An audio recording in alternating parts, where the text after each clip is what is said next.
I wrote quite a lot of papers in the European Management Journal, if you remember. And the reason was because this is a very contentious issue, because many universities use very, shall I say, theoretical journals in order to prove that they are doing empirical research. But we know today that empirical research doesn't necessarily predict the future in business.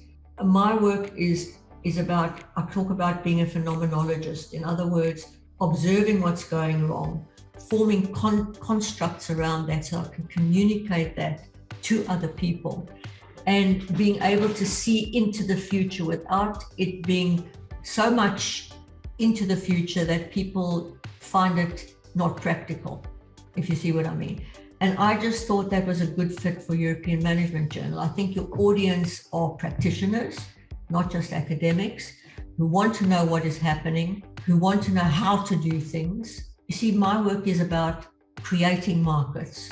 When you're creating something that doesn't exist, you can't necessarily rely on empirical evidence. I could never have predicted an Uber, could you? Through empirical evidence. I could never have predicted that I would use an Uber. I could never have predicted that I would use an Uber to go to the airport, which is high risk, or that I would have asked the question, do I need 2 cars? Or begin to think, maybe I don't need a garage. Maybe I can rent that garage out to a neighbor who needs that storage. Musk said something very interesting, which is everything you buy should become an asset that is also revenue producing, something like that. If I buy something and I have excess of it, remember 7% of the time we use our cars on average. That's a global statistic. Now, why am I not 93% of the time allowing someone else to use my car to drive people around?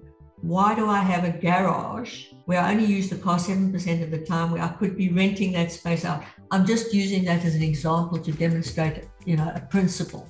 So you have to, you can't necessarily be empirical about this. And many of the journals that I've encountered, both as a reader or I've been on the editorial board, I support as much as I possibly can. But I think we have to be useful. And to be useful, you have to be able to tell people what's happening and how they can apply what's happening to their business. And for me, that's why I chose that journal. Also, the editor understood what was happening in the world. Paul Stone, I'm sure he's not there anymore, but I remember him. It was about what's happening and what do we do about it now. Has to be relevant, and it has to stand the test of time. A good paper will stand the test of time, which luckily, evidently mine has done. Not just mine, but Juan Rada had a brilliant brain for information technology. He was in information technology. And he kept saying the value's in the data. And as I said to you, via the Eurobotics example, it's not about the sensors or the drones where margins are going down anyway because somebody else is making a better one or a cheaper one. It's about the information that you're gathering. But today, that information is gathered in huge numbers, very quickly and very cost effectively. And it's the learning that makes you the expert, that gives you the competitive advantage. It's not the drones or the sensors, because somebody's going to make it cheaper, better, quicker. But who's going to be able to compete when you've got all this information, that's in some repository that is learning every split second of the day?